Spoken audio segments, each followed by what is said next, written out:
Jewish Family Services of Delaware presents Aging Gracefully with Dr. Ina Lee, Associate Director of Geriatrics at Christiana Care Health Systems. This program is part of the JFS GEM series. GEM stands for Growth, Education, and Mental Fitness, and it's made possible by a contribution from AstraZeneca. Introducing the program is Kathy Samworth of JFS. Good morning, everybody. Welcome to GEM this morning. It's great to see everybody. I'd like to introduce our wonderful speaker this morning. We have Dr. Ina Lee. She's the Associate Director of Geriatrics for the Christiana Care Health Systems. It's a long way of saying that she works with older people, and she is a physician at the Christiana Care, and we are delighted to have her here this morning. Good morning and welcome. I guess I can use that. Okay, so I was asked by Dory to talk about how to age gracefully. So I'll kind of go through some of the kind of aging principles that we'll kind of touch upon, and then kind of actually give you an example of one island in Greece that does it well, and what they do that have the people living to, I can think the average age is 90 years old and doing it well at the age of 90. Okay, so I always like to start off this quote: if you did not know your age, what age would you feel you are?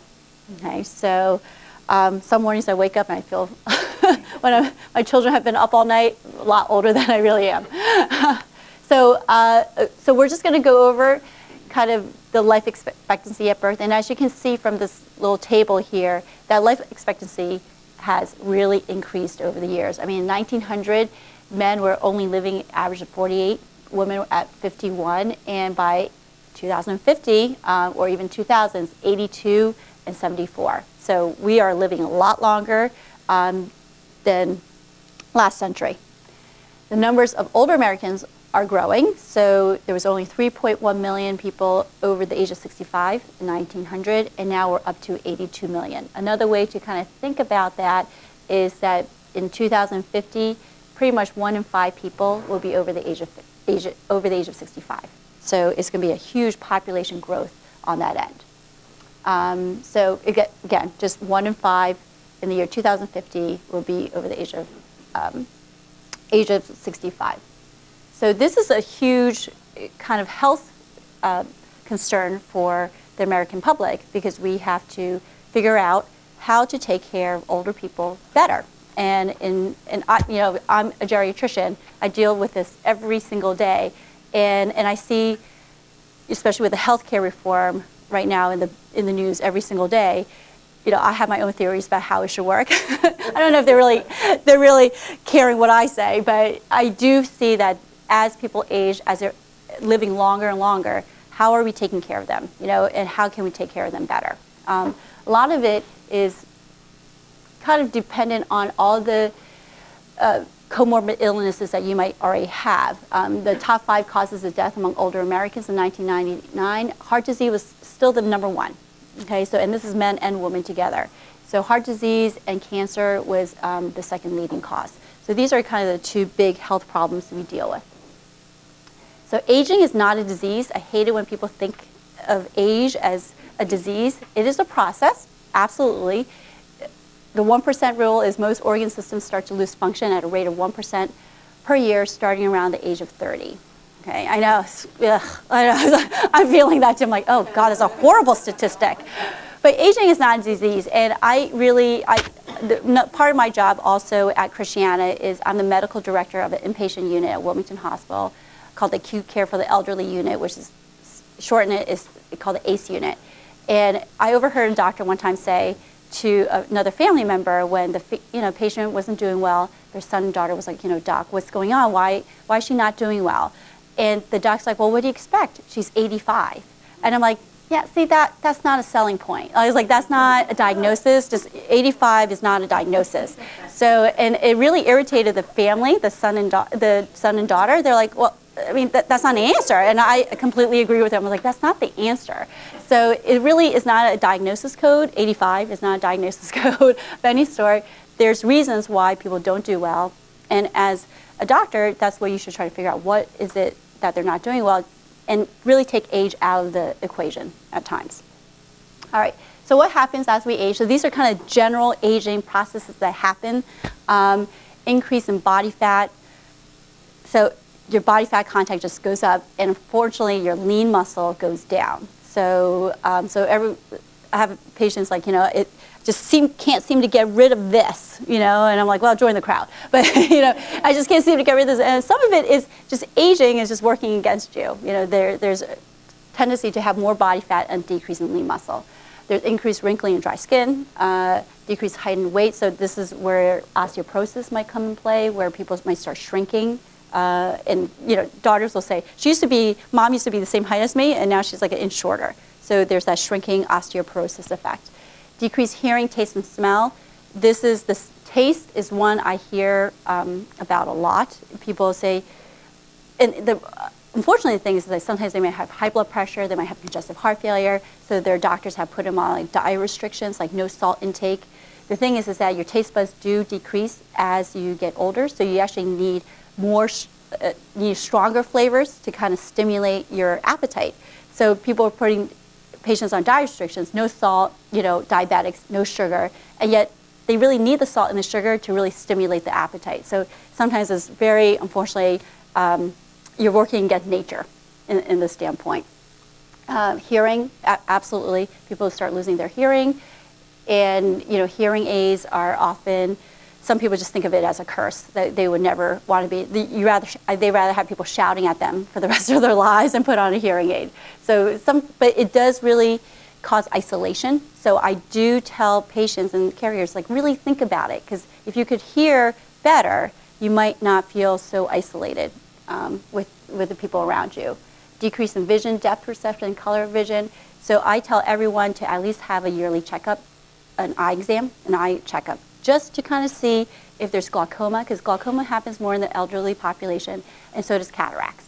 And those definitely can affect vision, and cataracts are treatable, glaucoma is treatable too, so it's one of those things that you can really help your eyes out.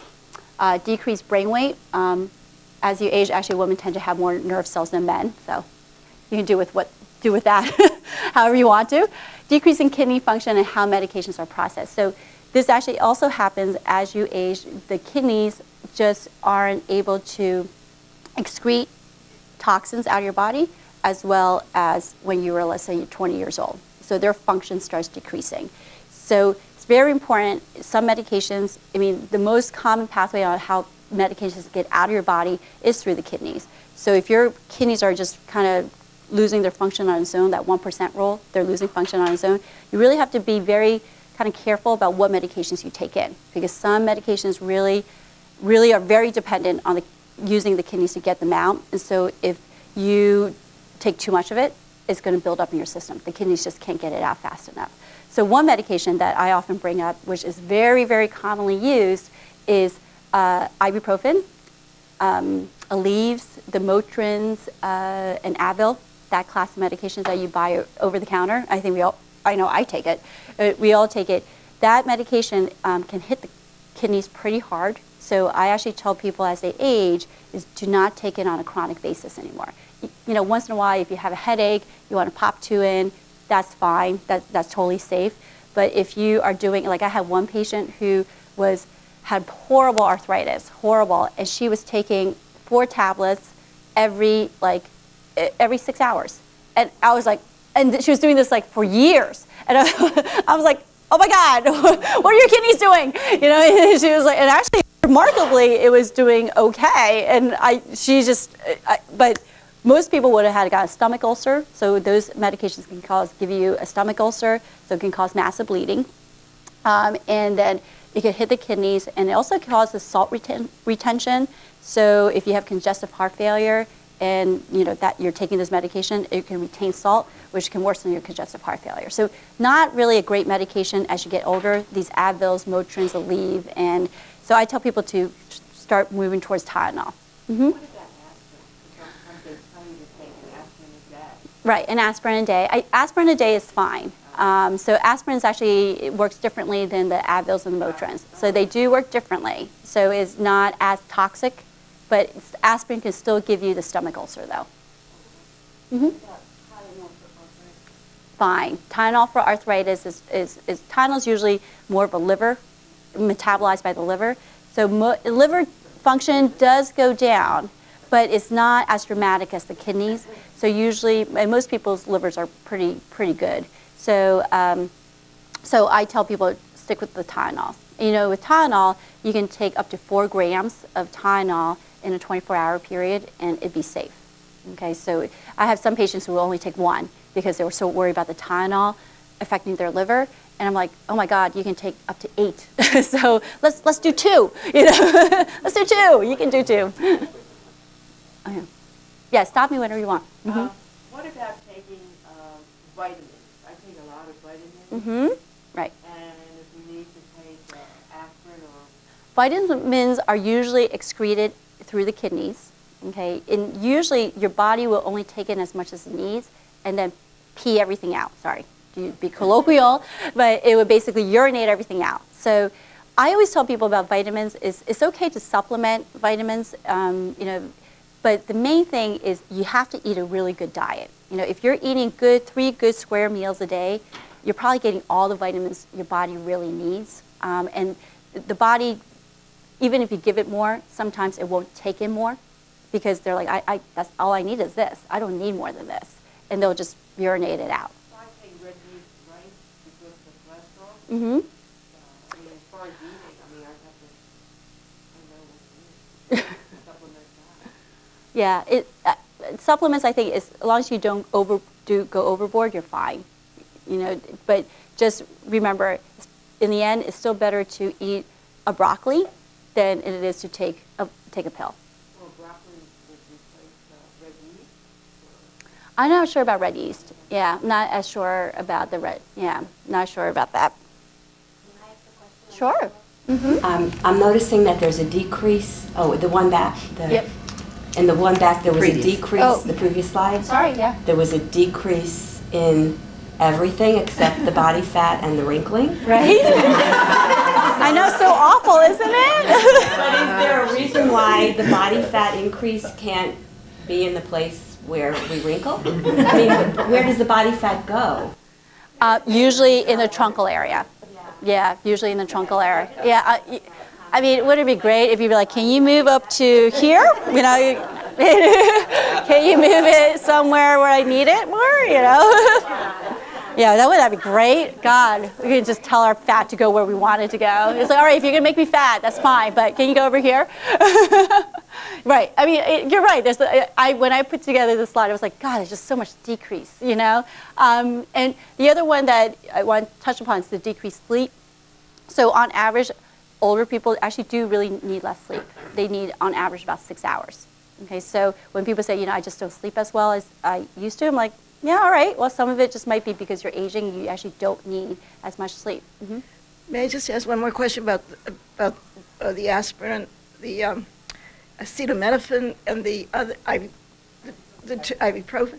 I get mixed up in them. Does it matter if you mix them up? You know, if you take one time Tylenol and then try Aleve Right. later in the day, something like that? You can mix them up. It's fine. They work differently, different pathways. So some patients actually take it at the same time because they actually do really work in different pathways. So you could do that. But again, I tell people if you're going to choose a pain medication, try the Tylenols first, the acetaminophen, instead of going to the ibuprofens and Advils and things like that. So decreased sleep, decreased thirst mechanism. This has been pretty well validated that older people just don't feel thirsty as younger populations do. So that's why in the summer I get very worried because some people, I have patients who you ask them how much they drink and they're like, oh, two glasses, you know, small little glasses just to take my medications with, 2 glasses of water a day. And I'm like, it's 95 degrees out. You know, you have to drink more than that. And so I tell them, it's like, even if you don't feel thirsty, you really need to carry around a water bottle and drink at least 6 glasses of fluids a day. And I was like, and coffee doesn't count because it's caffeinated, because that makes you urinate. So you're actually losing water instead of retaining it. So, you know, I say juice is fine. even sodas that are caffeinated, I tell them that still doesn't count. It's like, so it's water and juice. You really have to drink a good six glasses of fluids a day. And some people really don't like hearing that. So smaller bladder capacity, bowel changes, decrease in maximum heart rate, and drop in blood pressure when we stand up. So there's sometimes an increased risk of falls. If you drop your blood pressure, you might get more dizzy and lightheaded, so there's an increased risk of falls. Okay. All right, so the risk of morbidity and mortality. So basically, a couple of things that happens, and these are the two big topics I want to talk about, is elderly people don't present typically like younger patients. So the classic story I like to give about this, which happened to one of my patients, and experience I had, was I had a patient who was, I think she was like 80 or something, and she was coming in just for a regular checkup. She lived in one of those big continuous care retirement communities, and we had an office there. She was coming in for her 3-month checkup. Everything was going fine, great 80-year-old, and then on the way out, she was like, it's probably nothing, but I just want to mention it, that I've been having a little bit of belly pain, like right here. And I was like, oh, really? And she's like, it's probably nothing. I mean, I'm still eating. I still feel fine. Don't worry about it. And I'm like, well, now you said it, I'm worrying, of course. So, I'm pushing on her belly. She's literally like, her hand was on the door. I'm like, all right, I was like, well, it feels pretty soft. And she looks so good. So I was like, and just that day, I was like, why don't you just stop down the hallway and get some lab work done? And then, and if there's anything abnormal, I'll come find you. So she does that, lab work comes back, and she had full-blown pancreatitis, like bad numbers. Those type of numbers for a younger population, they'd be writhing in pain, they'd be vomiting, they might be going to an intensive care unit. I mean, it was bad numbers, and I'm looking at this, I'm like, no. I was like, can't be. I was like, she's like playing bridge right now. So, and she was. So I run downstairs, she's playing bridge, and I'm like, Mrs. Smith, you need to come with me now. And she was like, no, I'm almost done. Just wait a second, honey. And I'm like, no, you have to put down your cards. And so she went in. It turns out she had gallstone pancreatitis, and we had to do surgery, all that stuff. But it really brought home the point that something like her numbers, her presentation, or pancreatitis, which would have been a horrible presentation in a younger person, in an 80-year-old, it might be very different. So you really have to kind of remember that sometimes that, for instance, I've had people have heart attacks on me, and they come in and just say, I don't feel right, I feel weak, not quite right. So the typical presentation is, hand on chest, it feels like an elephant is pressing on me. I have chest pain, it's going down my arm, going up my neck, I'm sweaty, I'm short of breath. That's the typical presentation that people usually talk about. And people who are over age of 65 might just say, I just don't feel right, but not look really any differently, and not talk about the chest pain, not talk about the sweatiness, the shortness of breath. So it presents atypically. So just kind of keep in the back of mind about that. The other things, so atypical presentation, we kind of went through that, is functional decline, misleading symptoms. So older people tend not to mount a fever or a white count as much as younger people. So just because they might have a cold or they might have pneumonia, their white count or their fever actually curves are all normal. So sign of one disease is obscured by another. So congestive heart failure and COPD, which is emphysema, all present with shortness of breath. So sometimes it's hard to tease one or the other out. And no presentation at all. And that's kind of the pancreatitis story I told you. This is really, very iatrogenic illness. So this whole slide, bottom line, honestly, is to say the hospital is not your friend. So just so you know that, it's really not your friend. Affects in one iatrogenic illness just means something that happens you went in for something in the hospital, let's say for pneumonia, and something else happens to you while you're in the hospital. Okay, so like an infection might have happened, you might fall. Those are the two big ones, infection, fall, or you might get really confused. So something else happens while you're admitted. And it happens in 1 in 3 acutely hospitalized patients, a huge number. And the thing is average drug reaction, so we give you a medication for your good, but you tend to have a side effect from that. Or Other things that we really worry about are falls infections. Sometimes the pressure sores happen because all of a sudden you're lying in bed all day. That usually doesn't happen to most people. They're usually up and about. But in the hospital, they just stick you kind of in a bed, and they just stick you in a bed. They don't, if they're not sensitive to it, they don't get you up and moving around. And unfortunately, the more you stay in bed, the more you'll get pressure sores. And you get deconditioned. Just lying in bed, your muscles starts wasting. So I tell people, hospitals are not your friends, so if you can avoid it, try to avoid it. Although, I mean, there is a place for hospitals. Don't get me wrong. There is a place for hospital. Adverse drug reactions. This is a huge thing for me because so many of my patients have 9 or more medications on board. And this is, so it's a challenge trying to, if you want to start a medication on somebody, just worry, is it going to interact with another medication they already have? So one of the mantras I have is you start low, start at a low dose. If you're going to start a medication, first of all, you try to start only one at a time. You just start one at a time because you never know how they're going to interact. So if you start like 2 at a time and they have a side effect from it, you don't know which one they had a side effect to. And usually what that person does is like, well, it's both of them, so I'm stopping both. And you're like, oh no. So you choose one, and then you start at a low dose, and then you go slow, okay? And you titrate up slowly. Well, that must be very difficult for you because in this day, we go see subspecialists Great point. at the drop of a hat, and they have no idea what the primary care physician has ordered for their patient. You brought up a wonderful point. I don't know if I have this on the next slide. Okay, good. So these are the questions you should be thinking about.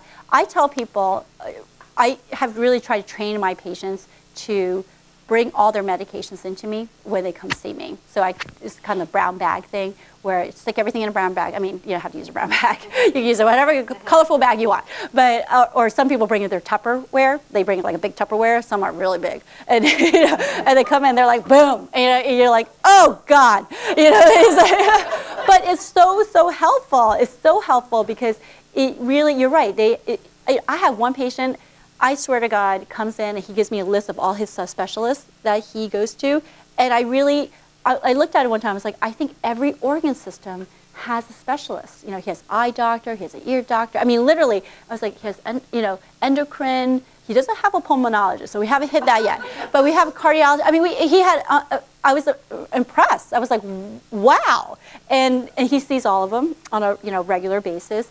And when he comes in, he's very good. So instead of bringing the big Tupperware into me, he has this updated medication list. So he'll print out the medication list, and then he'll cross out if somebody, like a cardiologist, stops something and starts something else. So it's actually very, very helpful. And I really encourage you guys to get into that habit of bringing, at least keeping an updated medication list and bringing it to every specialist that you see. So you'd be like, this is what I'm taking at home. Now, if you're going to start something, is it one, a duplicate? Because that happens. The patient comes with the Tupperware. I'm like, you're on 2 medications that pretty much do the same thing. Why? It usually is something like I prescribe them something, and the gastroenterologist prescribed them the same thing, but not knowing that I did it. And so they're like, well, take this. And they're taking 2 things that essentially do the same thing. So that's not good. That's not good. So I think bring in a Tupperware, that's fine. Doctors actually rather see that than for you to be like, are you on something? They're like, I don't know. Oh, we hate that. So because it doesn't make our jobs any easier. So it would be great if you at least carry around an updated medication list. That would be really helpful. So questions to ask: am I on the right medicine in the lowest possible correct dose? Do I need to be on all these pills? Can we stop any? That's a great question to ask your primary doctor. I have patients who come in, they're like, this is just too many. Just too many. You have to cut something out. And I think once in a while to kind of take a step back and look at their medications is a great idea, especially if, and what I try to do, and I try to train my residents, so, I'm part of a big residency program, I have a lot of learners with me. I always tell them, like, if you can't match up a medication with a diagnosis, then why are they on this medication? So I have patients who come in with, like, heartburn medication, and I'm like, you're on heartburn medication. Do you have heartburn? Because it's not on your diagnosis list. And they're like, no. I'm like, really? Ever? Like, ever? And they're like, no. I was like, well, okay, I'm going to take it off of you, you know? And so it's literally, we have conversations like this. I'm like, oh, okay, all right. So, so think about that, you know, if you have a medication and you don't know the reason for it, then why are you on it? And sometimes people, I'll tell you, some people are put on so many different medications, they forget who prescribed it to them and why it was prescribed. I had one person on a saliva substitute, and I asked her, I'm like, are you having problems producing saliva? And she's like, I don't think so. And I'm like, and literally we look at each other, I'm like, do you want to stop it? She's like, sure. I'm like, okay, here we go. So it's like, you know, and I always tell people, it's like, just because you stop a medication, it's not like, this is not your only shot at this medication, right? So I tell them, just because you stop a medication doesn't mean you can't go back to it. So let's say you come off your heartburn medication, and all of a sudden you realize, gosh, I'm really getting more heartburn. Well, there's your answer. You actually have heartburn, and you need this. So then you just go back on it. So I was like, it's always good to kind of, your body changes, as you saw in my previous slides. Your body changes, the amount of medications you need might also change. And, okay. Yeah. Is it your doctor who should determine whether or not you take a generic medication? Generics are cheaper, as you know. That's why I'm asking. Yeah, generics are cheaper. I know. So, right, I think everyone knows that now. Yeah. Generics are cheaper. It's, you know, the only time I have really said brand necessary on a medication is when they've taken the generic and they, for some reason, had a reaction to it. You know, they didn't feel well on it or whatever, and then we might go to brand just to see if it made a difference. Right. But I, for the most part, always try generic because it's less costly. Okay, thank you. It's better for the pocket. I have a question about the medications list that you refer to. If you also are taking supplements, like fish oil and things like that. They count, right?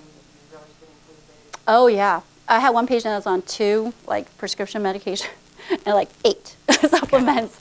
And, you know, it's kind of funny because she comes to me, she's like, I want to cut down on the pills I have. And she's really thinking about only the 2 prescription medication, which in the big scheme of things, like in my world, I'm like, that's nothing.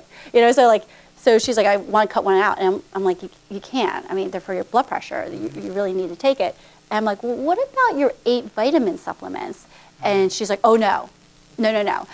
I'm like, all right. So it's interesting. People don't think of their vitamin supplements as part of their pill package, but you should, you know, and it's actually probably the easiest things to cut out because, again, if you eat well, you're getting all the vitamins you need.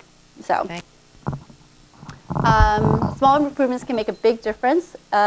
So one thing just to think about, you guys are all really, really healthy and functional, but for me, I see a lot of patients who are debilitated, and my job is to not really kind of cure cancer or to cure arthritis, because there is no cure for arthritis, but to keep them as functional as possible. So I'm very aggressive with physical therapy and occupational therapy in my patients, because I'm like, if you can't get up and walk, we're in big trouble. You know, so to maintain them and keep them moving is really, really important to me. Is it a dirty chiropractor, a dirty word? No, you know, I think some people might think chiropractors are dirty words, but I don't think so. I think there is a role for them, and I've seen them do really wonderful work on some of my patients where they really get good pain relief. So I don't. It's not a dirty word to me, you know. So I think that's fine. Stressors. This is a time period where there's a lot of loss. And it's hard to balance sometimes because people are, many of my patients, especially the female patients, are caregivers still, you know, whether it is to their own husbands or to children or grandchildren. So I see a lot of caregiving. There's a lot of loss and grief. You know, some people, children have died before them, their husbands have died, or their wives died, and so there's a lot of loss and grief. So role loss, social status, patients who, you know, have retired, they're in their retirement, and their savings are starting to shrink, and they start getting very stressed out about that. So there's a lot of things to balance around that, and, you know, in having people come in to help you, because some people really, really want to stay in their own home as long as possible. In fact, they would rather just die there, quite honestly. Yet their needs increase as they get older. And is a struggle, because like the children might want one thing, and then they're like, don't tell me what to do, I'm still your mom, you know, and you can't boss me around, that kind of thing. And so there's oftentimes a lot of friction between, because they want to keep their independence, and they don't want, you know, their children who they raise to tell them what is best for them. They're like, I know what's best for me, don't you tell me what's best for me. So sometimes in my office sessions, I do a lot of refereeing. I'm like, okay, time out, you know, this is where I see things, you know. And so it's, you know, so it's different. The moderators for these kind of stress and loss, and this, I mean, it's kind of common sense if you look at this list, but this has been borne out in every type of discipline. Didn't matter if you were a social worker, you were in sociology, anthropology, it doesn't matter. The thing that keeps you from, that kind of cushions all the losses that you have, is really social involvement, being part of a community and being engaged in that community. So, and I tell people, it's sometimes not how many friends you have, you know, because if you don't like your 80 friends, that's not good either. You know? So if you're the kind of guy that's like, I have 2 great buddies that I go out drinking with, and you know, I go and watch football every Sunday, and that's my social support, that's good enough. You know, so it's not really quantities, but quality. And being engaged in something religious, awesome, is one of actually the best well-documented areas where people can stay active in the religious community, is really, really a source of comfort for them.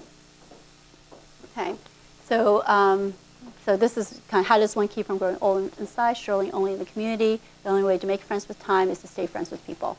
Taking community seriously not only gives us the companionship we need, it also relieves us of the notion that we are indispensable. So, all right, so now we're going to shift gears on what you can do as you get older to kind of feel good about yourself. So exercise is a fountain of youth. And so if you lost strength, you can regain it. Your energy has sagged, you can raise it, you can flabby, you can get trim. If you feel older than you like, you can feel younger and more vigorous. So exercise, really the big thing about exercise, I mean there's other things, but is balance. Okay? We, for the most part, balance are pretty good up until like 70 years old. Then we start losing our balance. So that is really, really big, because the fear of falling, and not even if you've fallen, but just the fear of falling can prevent a lot of people from getting up and moving around. So you really want to keep your balance. Tai Chi has been cited in all this literature. That is great, and it is great. It really kind of central, it really kind of works on your core muscles. Yoga's great too. I think yoga's great for like core muscles, and it really kind of firms that up and reduces falls by 25 to 50%. What type of exercise is the best to help you improve your balance and maintain your balance? Tai Chi has probably been the most well-researched. Yeah, Tai Chi has been probably the most well-researched on this, but I think if you poll the physical therapists who do balance as their job, they're probably saying anything. You know, if you just get out and move and build up your muscle strength, that's the big thing. The big thing with balance is your quadricep muscles. Okay, so your thigh muscles. That's the big thing you have to keep strong in order to continue to have balance. Okay, so one quick test that I do, and we'll talk about other things, but to test quadriceps is a quick and dirty way, and you can test on yourself if you want to, is when patients come in to see me, I see how they get out of a chair. And if they can't get out of a chair well, that tells me they don't have good quadriceps. So, and then I refer them to PT, because I'm like, we gotta build that back up. So if you can get out of a chair pretty well without kind of pushing handles, you can really just kind of pop up on your own, then you're probably in good shape. Okay, but you don't want to just take that for granted. You want to keep working out and make sure your thigh muscles stay nice and strong. Okay. On the area of exercise, I tend to go to the extreme. Okay. And Mike, I'm curious, when I was younger and I ran, they said to take in a lot of carbohydrate. Now they're telling me cut back on carbohydrate, more protein, which I have no idea how much to really take, how much protein I really need in a day. And then the other question is, overdoing it. What I mean, if I want to run a marathon again, am I overdoing it? My doctor says to me, "You're going to drop dead of a heart attack," and I said, "I haven't done it yet." I don't think so. You know, is this what? How much is too much? I guess is the question. I Right. probably won't listen to you anyway, but That's okay. but hey, it'd be nice you're to not know. the first one who doesn't listen to me. I basically just tell it right to my face. I'm not going to listen to you. I'm like, all right. but I'll use it. You store it, right? Well, we're going to touch about what's the daily requirement, and then and then, quite honestly, I mean, I'm not a dietitian, so I don't understand, I can't counsel you as much about the carbohydrate protein intake. You know, again, I think why would they tell you to cut back unless you have diabetes? That's probably the only time when I tell people to limit their carbohydrate intake, quite honestly, because carbohydrates can increase your sugars. That's really the only thing that pops into my mind why you shouldn't do it. So probably talking to a dietitian would be a little bit better on that. The how much is too much? I think it's really dependent on your own body. It really is. I think if you have been always like a runner all your life, and you have no heart problems and you can walk until the cows come home, why not run a marathon? I think that's really inspirational, quite honestly. So I think, but you can't, I think maybe your doctors worry about like you not working up to it. It's, you know, because some people might just go whole hog and be like, I'm going to work out today. I'm going to, you know, just go and run that mile when they haven't run like a quarter of a mile. And so then that would be a little bit stressful for doctors. But if you are in an exercise regimen where you're slowly getting up to that 26-mile marathon target and you still feel good at 24, 25, there's no reason why you couldn't go to 26. At what age does a geriatrician normally start taking geriatric patients? I'll tell you what my cutoff is, 50, mainly because I work in a senior center. So I work at the Wilmington Senior Center. I have my offices up there. And because the Wilmington Senior says 50 and over, I just follow kind of their guidelines. So I do 50 and over. But as strict geriatricians, usually we follow the Medicare guidelines, which is 65 and over. But Medicare's thinking about going down to 50, so who knows? Thanks. All right, so it can halt bone loss, exercise.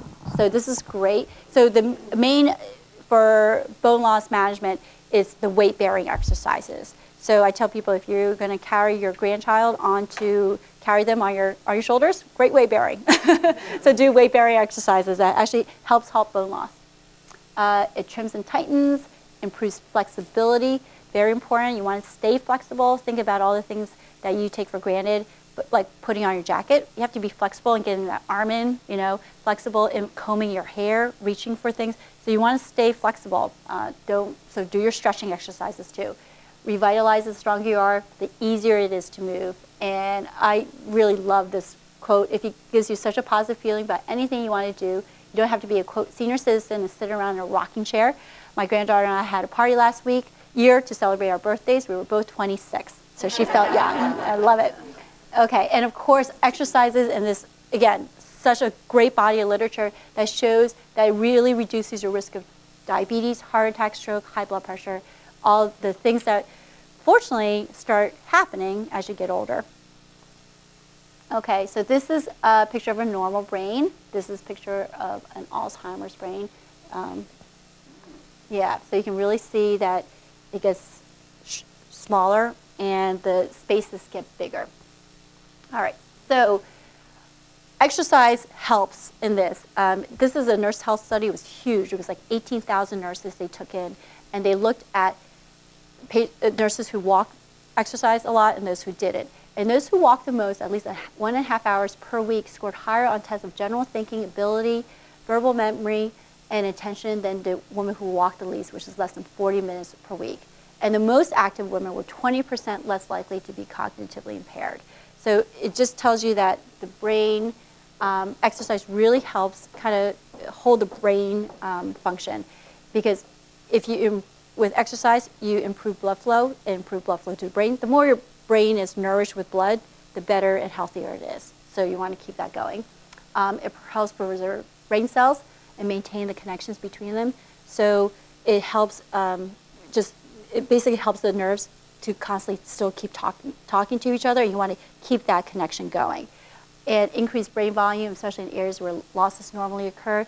So, for instance, the temporal lobe and the frontal lobe's right here. Temporal lobe's kind of more like in the middle back area. Those are big areas with dementia where people start losing function, losing brain cells. And exercise, actually, if you did brain imaging on the people who exercise a lot, those areas are actually better preserved if you exercise. I am too old to start exercising. I have people who say that to me too. So, this was actually just published last year in one of the big medical journals that physical activity is associated with increased survival among elderly adults, even when they didn't begin to exercise until they are advanced age. So, and this was really just published last year, and they looked at 1,900 adults ages 70, 78, and 85 and followed them through 88. And they were less likely to die, not a surprise, compared to those who were sedentary. And the survival benefit was seen for subjects who were already active when the study began, and for subjects who started to exercise between ages 70 and 78 and ages 78 to 85. So they basically said you should start exercising. Doesn't matter what age, what age you are, just start exercising. And how much do you exercise? So the basic general requirement is 30 minutes a day, okay, with moderate intensity. And what that moderate intensity is, these are all the kind of what they consider moderate intensity exercises: walking 2 miles in 30 minutes, running 1.5 miles in 15 minutes, swimming laps, bicycling. So these are structured exercises, the first 5. And then these are kind of what you can incorporate in your day. So, for instance, raking leaves, very, very exhausting. Just did that. Awful. For 30 minutes, that's good. That's moderate level of exercise. Shoveling snow, which I hope we don't have to do, for 15 minutes is considered moderate intensity. And I tell people with the 30 minutes they're saying for per day, you don't have to do all 30 minutes at a shot. You can, if that's the way your day works out, do 30 minutes at a shot. But you don't have to do 30 minutes at a shot. You can do 15 minutes doing one of these things, and then 15 minutes being like, okay, I'm going to go for my walk and do that. Because sometimes 30 minutes seems like, I don't know, when I'm on the treadmill exercising, 30 minutes just seems forever. I'm like, oh my God, when does this thing end? All right, and the doctor said he needed more activity, so I hit his TV remote 3 times a week. So, okay. Lifestyle factors, we're getting, so this is just basically saying that if you do your normal healthy lifestyle habits, body weight, smoking, exercising, drinking moderately, eating breakfast cereals, which I thought was an interesting thing for them to look at, and consuming fruits and vegetables, you had less chance of heart failure. And again, these are like kind of common sense things, right? It's nice to have a study that looks at all this stuff and be like, you're right. But it is. It's always I feel like, I thought I was right. Okay, good. So, but it is. More healthy lifestyle habits you incorporate into your life, the better outcomes you will have. Okay, so this is kind of the last thing I was talking about, alluding to earlier in my talk about this one tiny island in Greece called Icaria Island. And 1 in 3 Icarians reached 90. Their cancer rate is 20% fewer than Americans. Heart disease is about half the American rate. And diabetes rate is 1/9 of the American rate. And there's virtually no Alzheimer's disease in about a third of the Icarians population who are 90 and older, which is great. Just to put that in perspective, in all comers, so if you look at kind of the general population on the whole with Alzheimer's disease, usually the incidence of Alzheimer's is 50% in those age 85 and older. What that means is that if you're looked at all the people who are 85 and older in the world, 1 in 2 people over the age of 85 will have Alzheimer's. Okay? So they have knocked that down to 1/3, so which is great. Well, let's talk about it. Well, so we don't know, but these are the healthy lifestyle factors that they have. So think about what you do, because when I read this is actually in the AARP article. One of the other researchers actually handed this to me. He's like, isn't this interesting? How much do we do of this? And I'm like, oh, none of it. So Grace on Greens. So lots of greens, like salads, broccoli, vegetables, all that stuff. They do it 10 times the level of antioxidants than red wine. So it's great. They drink a lot of tea. and then throw out your watch, which I loved because I'm always like, oh my God, next thing. So they don't worry about time. Work gets done when it gets done. Love it. Wish we could do that. They nap daily. So regular 30-minute nap actually has been shown to decrease the risk of heart attacks. Yeah. Going back to the nutrition, what about juicing? Because that's sort of big now. Juicing? Mm-hmm. Just putting all the vegetables and fruits in a juicer. That should be all right. Yeah, that's good. Walk where you're going. So they're on an island. So it's pretty easy, small island. So basically, not a lot of transportation used. So every time they leave the house, it's an exercise. So they walk everywhere. They phone a friend. So again, talking about social connections. Most of them live and die there. So their community is very extensive. Okay. Mediterranean diet, obviously, they're surrounded by water. So they have a very good, and Mediterranean diet, again, is one of those really, again, well-researched areas where the Mediterranean diet, where whole grains, fruits, vegetable, or olive oil and fish are great. Olive oil is just supposedly great in preserving a lot of the household properties in that heat destroys. So they supposedly drizzle it like over everything and anything. So, and these taste really good. So grow your own garden, again, going back to the fruits and vegetables, and get religion, community, bake bread. They're see, look, there's high in complex carbohydrates. So see, you can't eat bread. So the end result is relentless optimism, propensity for partying, which I'm like, I love that. And then most Acarians over 90 are sexually active. So yay! So I thought that was really cute. That was their conclusion. See how great they are? So from Mel Brooks, one of my favorite people, look, I don't want to wax philosophic, but I will say that if you're alive, you got to flap your arms and legs, you got to jump around a lot, for life is the very opposite of death. Therefore, you must at least think very noisy and colorfully, or you're not alive. So that's my talk. Okay. Oh, good. Any questions for me? Yeah. Now, I noticed that a lot of the studies that I've read, I don't mean what you're talking about, will bring up an awful lot about the loss of estrogen in women and women aging. But there's very little that will talk about men aging. Right. When I talk to my doctor, the unknown one, he doesn't want to answer. He shies away. Because I obviously am very outward, and I have some very serious questions about, what's going to happen to me when I get up there. That's a great. How do you find these things out? These are great things to say because there's a lot of publicity about, or just a lot of outreach about women losing estrogen, menopause, and which really is a direct link sometimes to osteoporosis, and them shrinking and all this stuff. Whereas not a lot has been in the press about, osteoporosis can also happen in men. And sometimes they feel like it's more of what happens with men as they age is the lower testosterone level. Okay, and then that actually also can affect the bones and cause them to have osteoporosis. And you're right, not a lot of people talk about it. But it's one of those things that if I see a person coming in and they're starting to get a little bit hunched over, or they self-reported some loss in height, I'm going to start thinking osteoporosis, and I start getting them a DEXA scan, which is a bone density scan that a lot of women get, and just to see how well their bones are doing. And I then, if it's osteoporosis ranges, I actually do start them on Fosamax. I start them on calcium. I start them on things like that. And it's like, because you're just at risk of falling and breaking hip, just like a woman is. So why would I not give you the same treatment if I know those things work and can prevent you from breaking a hip? Because no one wants to break a hip. No one. The bane of my existence. My doctor has recently updated my use of Lipitor to twice a day versus once a day, and it causes me to cough. And I'm wondering, is there a non-prescription or non-drug remedy for coughing? Because right now people are wondering if I have the H1N1 virus.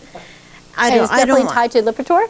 No, I think the coughing is tied to an increase in the medication? In the medicine. Well, then I would probably go back to your doctor and let them know that you're coughing more with the Lipitor, being now twice a day than once a day. And is there a way you can go back to once a day?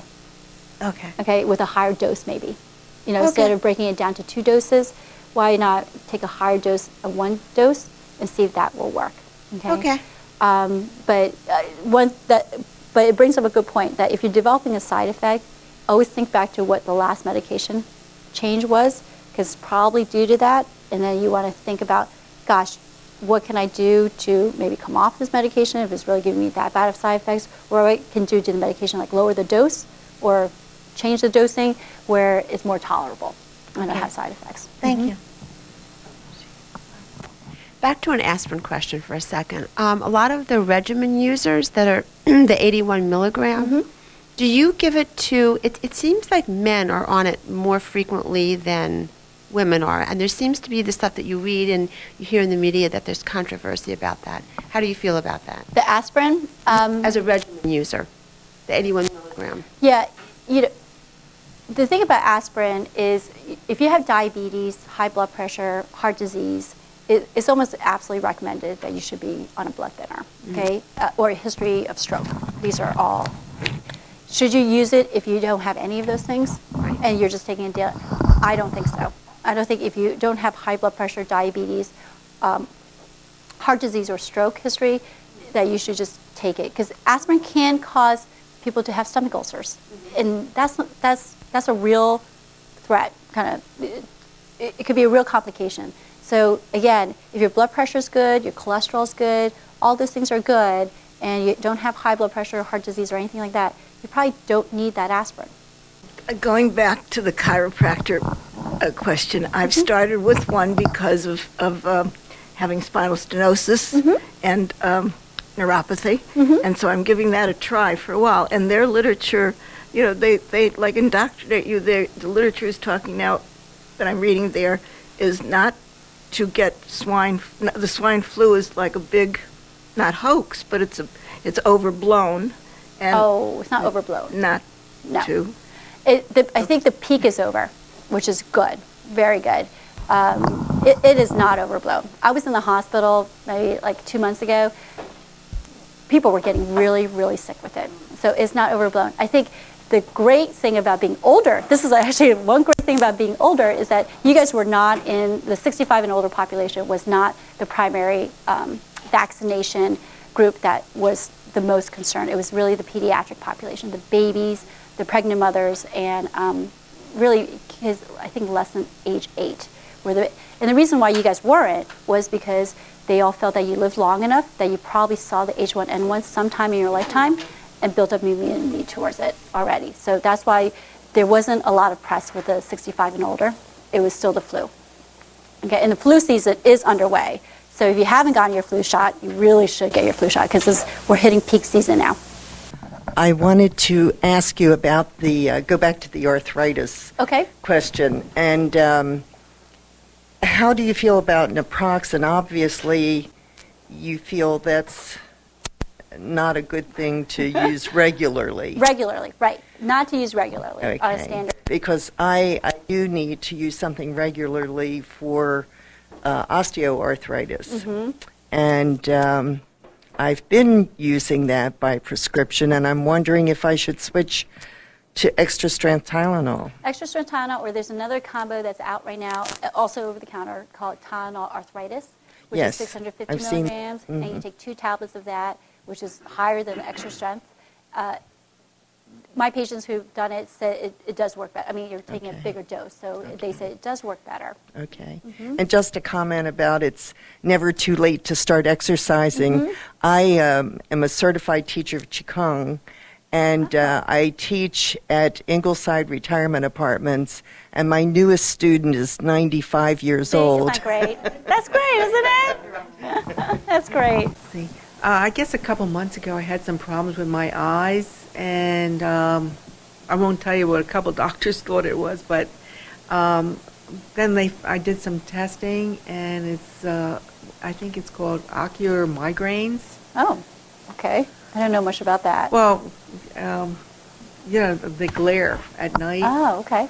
So I don't know. So you don't have the... I don't have actually much background on that. Oh, okay. I'm sorry. I'm going to take one more question. With regards to, like you had mentioned at the beginning, that an eye exam every year is good. I know I'm having some issues, but that's not what I'm going to ask. Okay. How do you mediate between, and I don't know whether this is your office staff who handles it, but between Medicare, which will sometimes say you're only allowed 2 exams every 2 years, and then the doctor says, well, 1 year is better. So now I know in my case I would prefer 1 year because I do have some issues with my eyes. So where does the fight begin, and where do you go, or is that not? It's so hard. It's so hard because it's not just Medicare. Other insurance companies have these restrictions too. We're only 1 year, once a year, you can get an annual checkup on eyes or something, and you never want to put your patients in a position where they feel uncomfortable if they don't follow your advice because they can't pay for it. And so, in the end, I honestly sometimes defer to what their insurance companies will pay for or will not pay for, just because to tell somebody you really be militant, like you need that once a year eye exam. Yeah, but if that once a year eye exam is not being paid for and you're costing your patient $250.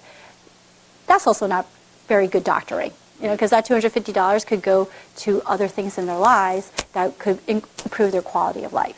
So, for instance, like cost of medications is one of those things that have rapidly changed how physicians practice, because Walmart, Walgreens, Target, they have all come out with their $4 formulary, which I don't know if you guys are familiar with, but they have their formulary, which a lot of generics are on now, and it's $4 for a 30-day supply. I think Walmart does $10 for a 90-day supply. It's great. It's completely revolutionized how we prescribe medications. And, and we forget how costly, when we write a prescription, how costly it is to our patients who have to pay for this. I had a patient who went in for high blood pressure, into the hospital, uncontrolled hypertension, comes out, she went in with 1 hypertension medication, came out with 5. And one of them cost her, because it was a new fancy, schmancy medication, cost her $200 out of pocket, just that one. They come to me and they're like, it's killing us. But the thing is, they know it had to be controlled. They know they want what was best for mom, and they want to get her this medication, but they didn't have $200 per month to spend on this medication. And so I looked at the medication. I was like, the beauty of this medication, it was a combination medication, like 2 medications and went to 1 pill. I was like, actually, if you broke them apart, they were $4 each. So I was like, let's do that. And they're like, yeah, let's do that. And I was like, yeah.